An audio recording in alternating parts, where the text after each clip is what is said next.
Hello friends, आपल्या सर्वांची आवडती मालिका ठरलं तर मग या मालिकेच्या आजच्या गुरुवार 5 फेब्रुवारीच्या एपिसोडमध्ये एकानंतर एक भारी ट्विस्ट आले आहेत. नागराजचा तर कायमचा बंदोबस्त झालाय, पण दुसरीकडे अर्जुन आणि सायली या दोघांच्या आयुष्यात सुखाचे चांदणे येणार आहेत. त्यांच्या आयुष्यात एक खूप भारी गोष्ट घडणार आहे. प्रताप आणि कल्पनाने ठरवलंय की आता या दोघांना काय हे जाणून घेण्यासाठी हा व्हिडिओ तुम्हाला शेवटपर्यंत पाहावा लागेल. तर फ्रेंड्स, आजच्या एपिसोडच्या सुरुवातीलाच रविराज आणि अर्जुन हे दोघे एकमेकांशी बोलत असतात. दोघे खूप टेन्शनमध्ये असतात. रविराज अर्जुनला म्हणतो, आज जे कोर्टात घडलं ना ते खूप भयंकर आहे आणि यावरून असंच दिसून येतोय की आज कोर्टात जे काही झालं त्यानंतर नागराजला जज साहेब जामीन देतील आणि मग काही दिवसानंतर त्याची निर्दोष सुटकासुद्धा होऊ शकते आणि जर तो तुरुंगाच्या बाहेर आला तर तो कायमचा फरार होईल. अर्जुन म्हणतो, मला सुद्धा तीच भीती वाटतीये. तो जर तुरुंगाच्या बाहेर आला ना तर 22 वर्षांपूर्वी त्याने जो अपघात घडवला होता, सुमन काकींचं त्याने जे अपहरण केलं होतं, त्या सगळ्याचे जे पुरावे आहेत ते पुरावे तो नेस्तनाबूत करेल आणि मग त्याच्या विरुद्ध आपल्याकडे काहीही राहणार नाही. हे दोघे खूप टेन्शनमध्ये असतात. तेवढ्यात सायली तेथे येते. सायलीला पाहून अर्जुन विचारतो, सुमन काकी आता बऱ्या आहेत ना? तर सायली सांगते, हो, त्या खूप घाबरल्या होत्या. त्यांना भीती वाटत होती की उद्या नागराज काकांना जामीन मिळेल आणि ते कोर्टातून जेलमधून बाहेर आले तर पुन्हा एकदा त्यांचा छळ करतील, त्यांना घाबरवतील. म्हणून सुमन काकी खूप घाबरल्या होत्या. मी त्यांना शांत केलं आणि झोपी लावलंय. आता त्या शांत झोपी गेल्या आहेत. अर्जुन म्हणतो, मला सुद्धा तीच भीती वाटतेय. उद्या नागराज बाहेर आल्यावर काय होईल आणि याची संपूर्ण शक्यता आहे. तेव्हा सायलीला एक कल्पना सुचते. सायली म्हणते, आपण काहीतरी करायला हवं ना? रविराज म्हणतो, हो, आपण त्याला बाहेर नाही येऊ द्यायचं, त्याला तुरुंगातच ठेवायचं.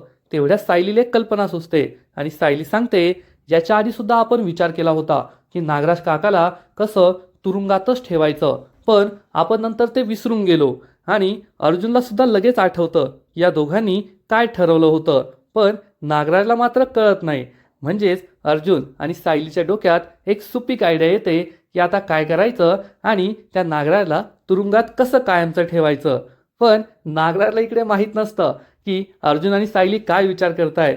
त्यामुळे नागराज खूप खुश असतो आणि महिपतला चांगले टोमणे मारत असतो. ए महिपत, पहा, उद्या सकाळी माझ्या जामिनाची ऑर्डर येईल आणि मग मी मस्तपैकी स्वच्छंद पक्षी होईल, मोकळ्या हवेत जाणार, मस्त मोकळा श्वास घेणार शुद्ध हवेत, आणि तू येथे जेलमध्ये सडत बस. महिपतला खूप राग आलेला असतो, पण महिपत शांतपणे सगळं ऐकून घेतो. तेव्हा नागराज त्याला सांगतो, मी ना कसा व्हाईट कॉलर माणूस आहे आणि माझ्यावर जे सगळे आरोप लागलेत ना ते सगळे आता पुसले जाणार आहे.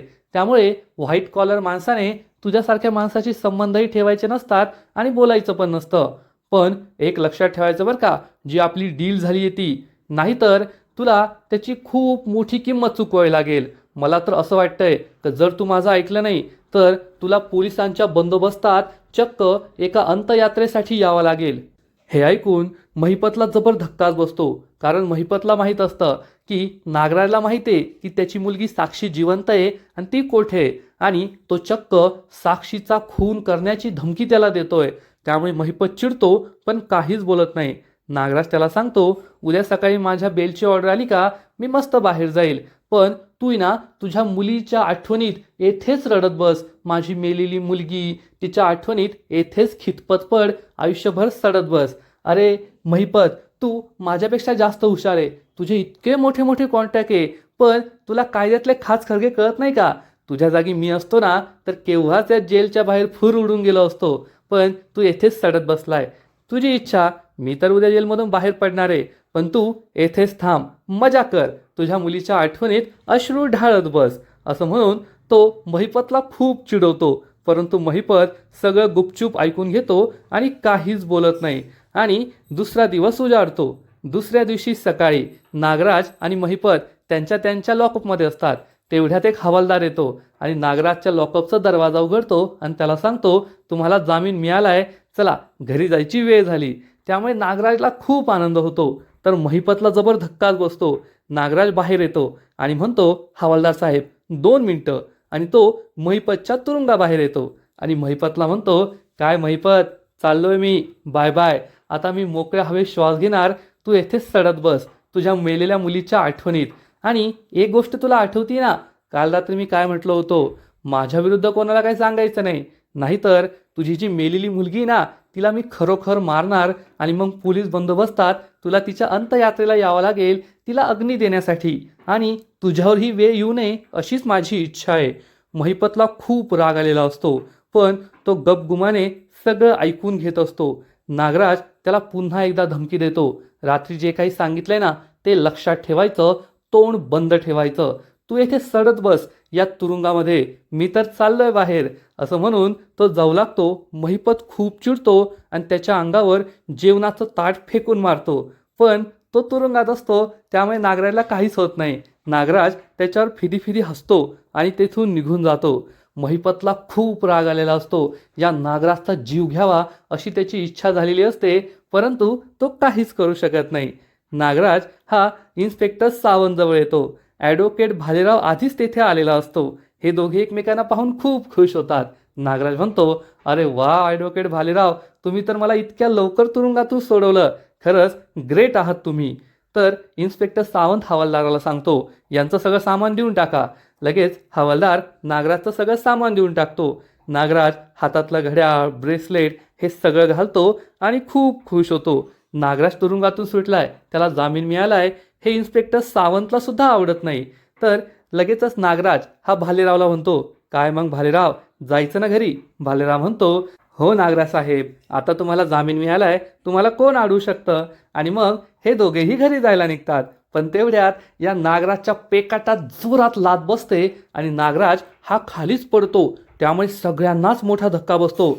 नागराज पाहतो मला कुणी लाथ मारली तर चक्क त्याच्यासमोर अर्जुन उभा असतो. नागराज खूप चिडतो आणि म्हणतो, ए अर्जुन, तुझी हिंमत कशी झाली मला लाथ मारण्याची? मला माहिती आहे तुला माझा खूप राग आलाय, पण तुझा काका आहे मी, अशी लाथ मारणं शोभतं का तुला?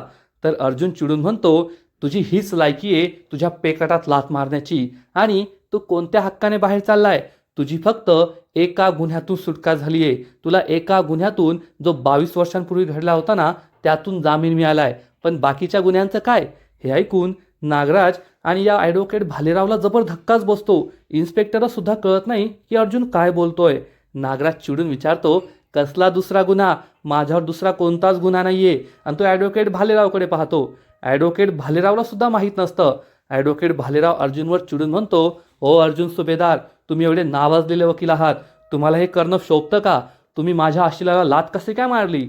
तर अर्जुन चिडून म्हणतो, ए भालेराव, तू कसा वकील आहे ना ते मला चांगलंच माहिती आहे, तू गप्प बस, मला बोलायला नको लावू. आणि या नागराने काय काय करून ठेवलंय ना याचं तुला माहिती नाहीये, कारण तू आत्ताच नवीन नवीन हातात केस घेतली आहे ना. या नागराजवर फक्त हाच नाही तर असे अनेक आरोप आहेत. त्याची फक्त एका आरोपातून सुटका झाली आहे, पण बाकीच्या आरोपातून त्याची सुटका झालेली नाहीये, हे लक्षात ठेवायचं. नागराज आणि भालेरावला समजतच नाही की अर्जुन कशाबद्दल बोलतोय, कोणत्या आरोपाबद्दल बोलतोय. आणि तेवढ्यात सायली तेथे येते. सायलीच्या मागे मागे प्रतिमा, सुमन, रविराज हे सगळे तेथे पोहोचतात. यांना पाहून नागराजला जबर धक्काच बसतो. सायली सांगते, नागराज काका, तुमची फक्त एका गुन्ह्यातून सुटका झाली आहे. 22 वर्षांपूर्वी तुम्ही जो गुन्हा केला होता ना त्याच्याबद्दल आमच्याकडे कोणते पुरावे नाही आहेत, पण तुम्ही आत्ता जो गुन्हा केलाय, मागील 22 वर्षांपासून रोज रोज जो गुन्हा करताय ना त्याच्याबद्दल आमच्याकडे सगळे पुरावे आहेत. नागराज विचारतो, कोणता गुन्हा? तर सायली सांगते, घरगुती हिंसेचा गुन्हा. तुम्ही स्वतःच्या बायकोवर रात्रंदिवस जो अत्याचार केलात, तिचा छळ केला, तिला घाबरवलं, तिला मारलं, हा गुन्हा. हा गुन्ह्याचं काय? त्याचे पुरावे आहेत आमच्याकडे. हे ऐकून नागराजच्या पायाखालची जमीनच सरकते. नागराज भालेरावकडे पाहतो. भालेरावकडे सुद्धा या प्रश्नाचं उत्तर नसतं. सुमन पुढे येते आणि म्हणते, हो इन्स्पेक्टर साहेब, या माझ्या नवऱ्याने नागराज किल्लेदारने मागील 22 वर्षांपासून रात्रंदिवस माझा छळ केलाय, मला मारहाण केली आहे, मला घाबरवलंय, यांना कठोर शिक्षा द्या. हे ऐकून नागराजच्या पायाखालची जमीनच सरकते. ज्या सुमनची माझ्या डोळ्यात डोळे घालून बोलण्याची हिंमत नव्हती, माझ्याकडे डोळे वर करून पाहण्याची हिंमत नव्हती, ती सुमन चक्क माझ्यावर घरगुती हिंसेचा FIR करतीये, आरोप लावतीये, यावर त्याचा विश्वासच बसत नाही. पण सुमन पूर्ण हिमतेने उभी राहते आणि म्हणते, हो इन्स्पेक्टर साहेब, मी सगळं सांगायला तयार आहे. इन्स्पेक्टर विचारतात, या तुमच्या नवऱ्याने तुमचा छळ केलाय का, घरगुती हिंसा केली आहे का? सुमन सांगते, हो इन्स्पेक्टर साहेब, या माणसाने माझा अतोनात छळ केलाय, मला घाबरवलंय, माझ्याबरोबर घरगुती हिंसा केली आहे. तुम्ही याला जेलच्या बाहेर येऊ देऊ नका, त्याला तुरुंगातच ठेवा. हे ऐकून नागराज खूप चिडतो. इन्स्पेक्टर सावंत, ॲडव्होकेट भालेराव आणि नागराजला सांगतात, या गुन्ह्यामध्ये तुम्हाला आम्हाला अटक करावीच लागेल. नागराजला जबर धक्काच बसतो. नागराज चिडून म्हणतो, ओ इन्स्पेक्टर साहेब, ही बाई खोटं बोलतीये, मी तिचा काही छळ वगैरे केला नाहीये, घरगुती हिंसा केली नाहीये. आता नवरा बायकोमध्ये छोटी मोठी भांडणं होतच असतात आणि एखादी चापट मारणं म्हणजे काय खूप मोठा गुन्हा झाला का? मी असं काहीच केलेलं नाहीये. तर अर्जुन चिडून म्हणतो, यालाच घरगुती हिंसा म्हणतात आणि तुला आता जेलमध्येच राहावं लागेल, तुला मी आयुष्यभर जेलमध्ये सडवणार. नागराज चिडून म्हणतो, अरे इतक्या मोठ्या गुन्ह्यातून मी जामीन मिळवला, हा गुन्हा काय किरकोळ आहे, याच्यातून तर मी लगेचच जामीन मिळवेल. अर्जुन म्हणतो, ओ ॲडव्होकेट भालेराव, तुमच्या आशिलाला सांगा, घरगुती हिंसाचाराचा गुन्हा आहे ना, किरकोळ नसतो, खूप गंभीर स्वरूपाचा गुन्हा आहे हा, आणि या गुन्ह्यामध्ये तुम्हाला जामीन मिळत नाही, हा नॉन बेलेबल ऑफेन्स आहे. हे ऐकून नागराजच्या पायाखालची जमीनच सरकते. तो भालेरावकडे पाहतो तर भालेराव सांगतो, हो नागराज साहेब, खरं बोलतायत ते, हा नॉन बेलेबल ऑफेन्स आहे. तुम्हाला या गुन्ह्यातून जामीन मिळू शकत नाही. जोपर्यंत तुम्ही निर्दोष सुटत नाही तोपर्यंत तुम्हाला तुरुंगातच राहावं लागेल. नागराजच्या पायाखालची जमीनच सरकते. नागराज चिडून म्हणतो, पण मी असं काही केलंच नाहीये, तर माझी निर्दोष सुटका होणारच, मी जेल बाहेर येणारच. तेव्हा सायली खूप चिडते आणि म्हणते, तुला लाज नाही का वाटत, असं बोलतोयस तू? तेव्हा नागराजला जबर धक्काच बसतो. नागराज विचारतो, ए सायली, आत्तापर्यंत काका काका म्हणत होती, अवजाव करत होती, आणि आता डायरेक्ट तू तडाक करायला लागलीस. सायली चिडून म्हणते, तुझ्या सारख्या नालायकाला तर असंच बोललं पाहिजे, तुझी लायकी नाहीये तुला आदर देण्याची. फ्रेंड्स, सायलीचा एक वेगळाच अवतार आपल्याला पाहायला मिळतो. सायली ही चक्क नागराजशी उद्धटपणे बोलू लागते आणि म्हणते, तुझ्यासारख्या नालायक नवऱ्यांना असं वाटतं की बायको म्हणजे त्यांची प्रायव्हेट प्रॉपर्टी आहे, तिच्याशी कसंही वागलं, काहीही केलं तरी चालतं. पण तुझ्यासारख्या नालायक नवऱ्यांना ना अशीच अद्दल घडवायला पाहिजे. हा गुन्हा फक्त तुझ्या विरुद्ध नाहीये, तर जगभरातील त्या प्रत्येक नवऱ्याविरुद्ध आहे, जो आपल्या बायकोला त्रास देतो, तिला आपली प्रायव्हेट प्रॉपर्टी समजतो, तिच्याबरोबर घरगुती हिंसा करतो, तिला त्रास देतो. हा गुन्हा त्या सगळ्या नवऱ्यांविरुद्ध आहे. आणि तुला होणारी शिक्षा त्यांना एक समज असेल, त्यांना या गोष्टीचा धाक बसेल की आपली बायको म्हणजे आपली नौकर नसते, मोलकरी नसते, एखादी हक्काने वापरणारी गोष्ट नसते, तर ती आपली आयुष्यभराची साथीदार असते. तिला सुद्धा मन असतं, आयुष्य असतो, विचार असतं, आणि तिच्याबरोबर कसं वागायचं हे लोकांना समजेल. त्यामुळे नागराजला जबर धक्काच बसतो. नागराज म्हणतो, हे तुझं भाषण बंद कर. त्यामुळे रविराज चिडतो आणि म्हणतो, नागराज, तू तर माझ्याबरोबर जे केलं खूप वाईट केलं. 22 वर्षांपासून तू मला माझ्या कुटुंबापासून दूर ठेवलं, माझ्या बायकोला, माझ्या मुलीला खूप त्रास झाला. त्या गुन्ह्याची शिक्षा आज ना उद्या तुला मिळणारच आहे. त्याचे सगळे पुरावे आम्ही शोधून काढणार आणि तुला खडी फोडायला पाठवणार. पण तू सुमनबरोबर जे काही केलं ना, ते सुद्धा खूप वाईट केलंय आणि त्याची शिक्षा तुला सुद्धा नक्कीच मिळेल, एवढं लक्षात ठेव. अर्जुन म्हणतो, आता मी तुला आयुष्यभर जेलमध्ये सडवणार. तू ना बाहेरचा सूर्यप्रकाश पाहण्यासाठी, मोकळी हवा घेण्यासाठी तरसशील, पण मी तुला जेलच्या बाहेर काही येऊ देणार नाही, तुला जेलमध्येच सडवणार. नागराज चांगलाच घाबरतो की आता आपलं काही खरं नाही, आणि तो ॲडव्होकेट भालेरावकडे पाहतो. तर इन्स्पेक्टर सावंत म्हणतात, हवालदार, यांना आत्ताच्या आत्ता अटक करा, यांना तुरुंगात टाका. नागराज खूप घाबरतो आणि म्हणतो, ओ साहेब, मी काहीच केलं नाहीये, तुम्ही मला का तुरुंगात टाकताय?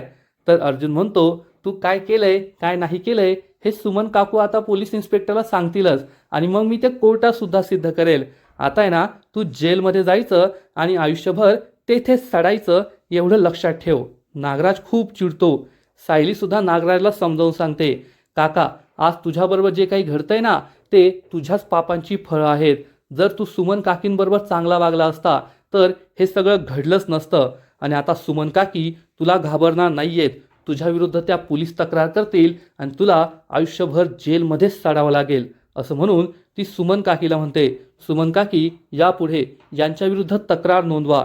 सुमन पुढे येते, पण सुमन घाबरलेली असते आणि डोळे खाली करते. सायली आणि प्रतिमाला हे दिसतं.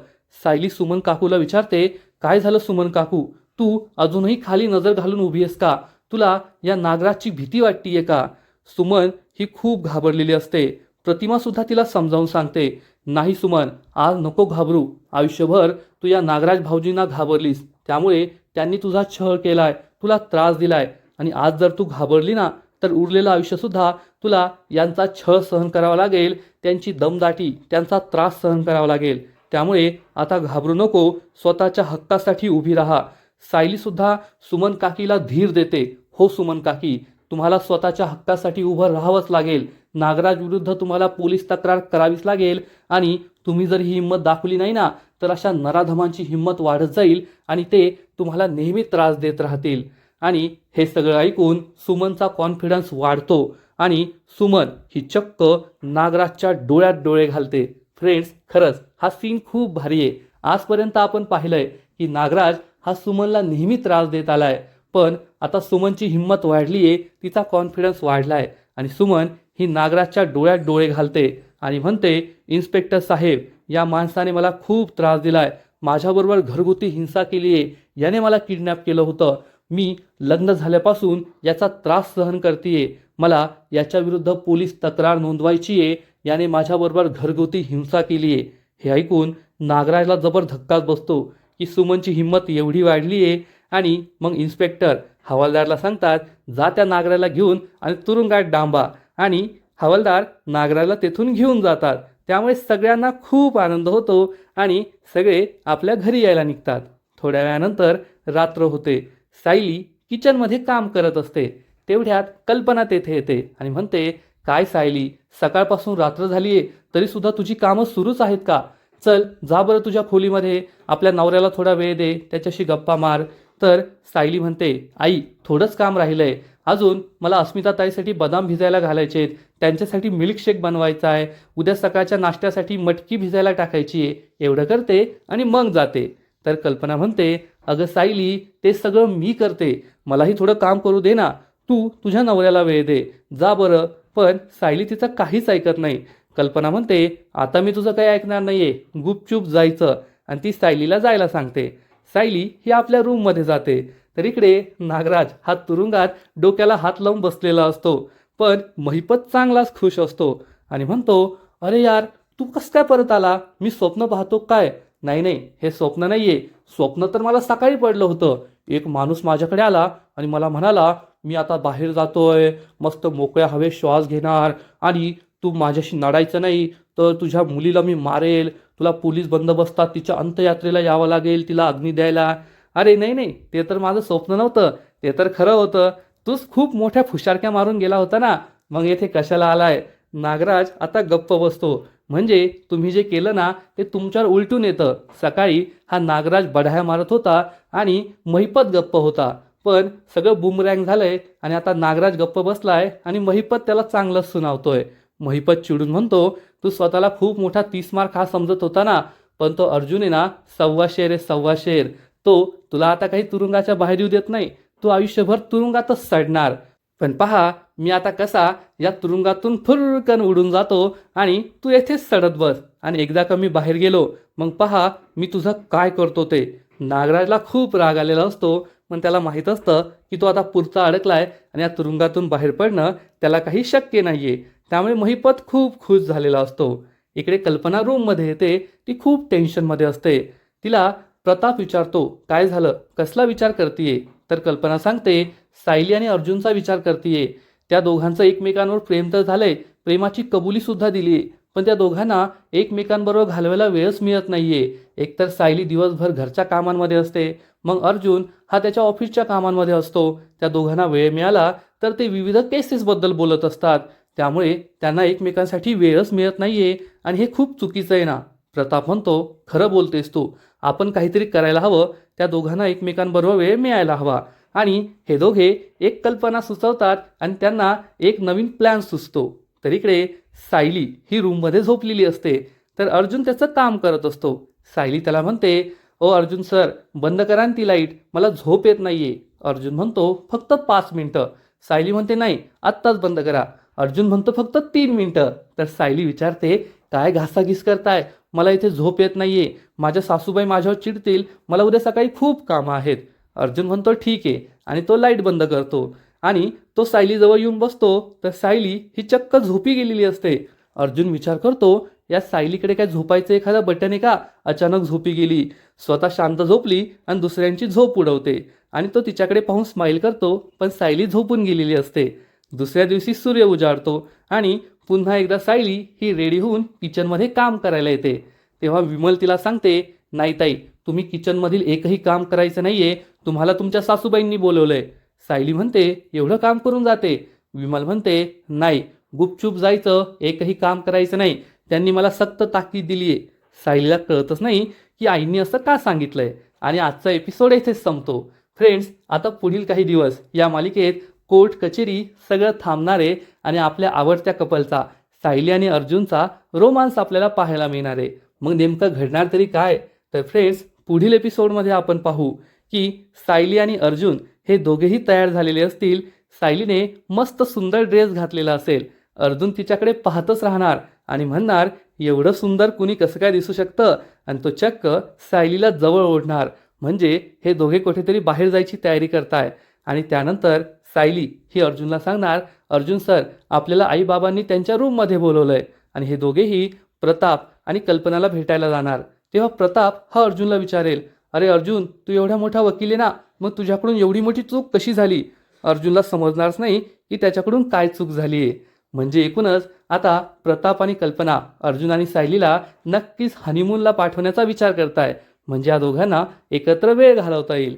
मग अर्जुन आणि सायलीचा हा हनीमून कसा असेल, हे दोघे एकमेकांच्या जवळ येणार का, हे पाहणं खूपच इंटरेस्टिंग असेल. तर फ्रेंड्स, तुम्हाला सुद्धा ठरलं तर मग ही मालिका आवडते ना, नक्कीच कमेंट करून सांगा. आणि या मालिकेचे असेच नवीन नवीन अपडेट्स सर्वात आधी जाणून घेण्यासाठी व्हिडिओला लाईक करा, शेअर करा, चॅनलला सबस्क्राईब करून बेल आयकॉनवर क्लिक करा. म्हणजे या मालिकेचे नवीन नवीन एपिसोड आपल्याला सर्वात आधी पाहायला मिळतील. खूप खूप खूप धन्यवाद.